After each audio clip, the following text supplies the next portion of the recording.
So if I could put it a little more graphically to you, one of my favorite authors, a guy by the name of Steve Pressfield, wrote a book called Turning Pro.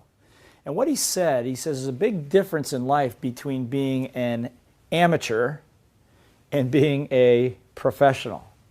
And what he said is this, is the amateur talks about the business they want to build.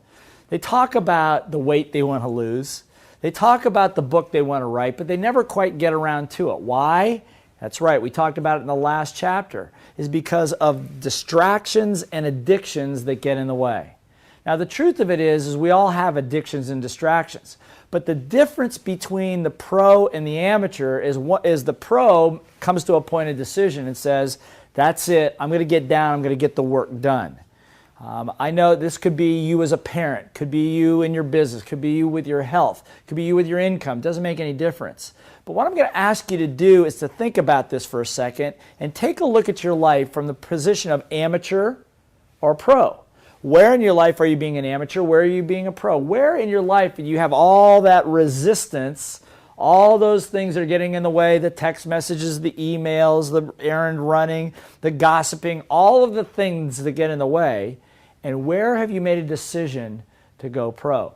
So for example, what I'm going to ask you to do now is to take your notebook and turn to the section on overcoming procrastination section, and just below that we're going to talk about amateur and pro. So here are a couple questions I want you to answer. Number one, where are you being an amateur?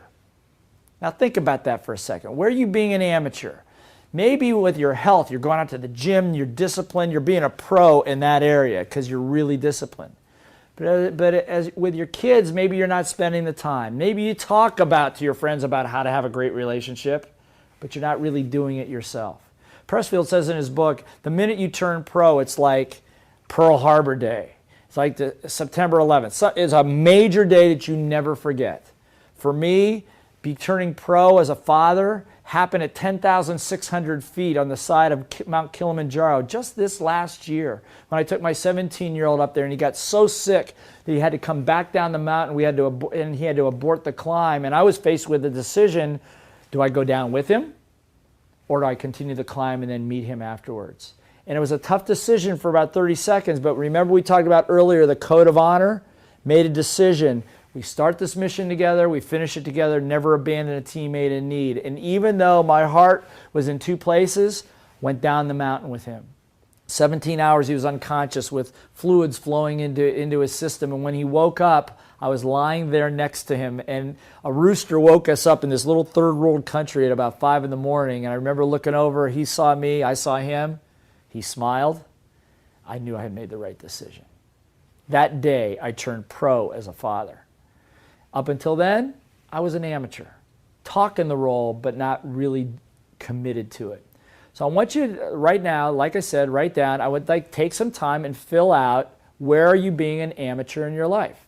Number two question, who around you, who are the people around you that are amateurs or pro, and why? In all areas of your life. The reason I want you to do this is decide who are you hanging around with. Are you hanging around with a lot of wannabes? Are you hanging around with a lot of amateurs that are talking about it? Or are you hanging around with people that really have made the decision to move on with their lives and follow their calling? Who are the people around you? Make a list and why. Third question, I want you to take some time and figure out where are the distractions in your life? What are the addictions and distractions that are stopping you from getting what you want done? Look, for me, I teach all over the world, 25, 30 different countries, I told you that. But one of the problems is I teach so much that I don't build the business that I need to build sometimes. So actually teaching for me is a distraction. You know, answering my emails is an addiction. Make a list of those. And then finally, the last question, what are your dreams? What are your aspirations? What do you feel your calling is? What is it that you do? We're going to cover this in a minute. What is it that you do really well, that you love doing, that you think you would like to spend your life doing? And what are those areas that you want to have for yourself? Make a list. Remember, if it's in your head, it's just an idea. When you write it down, it's real. Make this list, come back to this list again and again, and most importantly, as you're doing this in your workbook, be honest. Don't make it up. Right now is the time to be real. And your little voice goes, what's this got to do with anything? Just trust the process. Remember to tell it to shut up, stop, whatever, and stay with the process. It's time for you to be pro. You've been an amateur long enough. You've been a rookie long enough. It's time to go pro and to make that decision. And I'm going to show you how to do that in another section.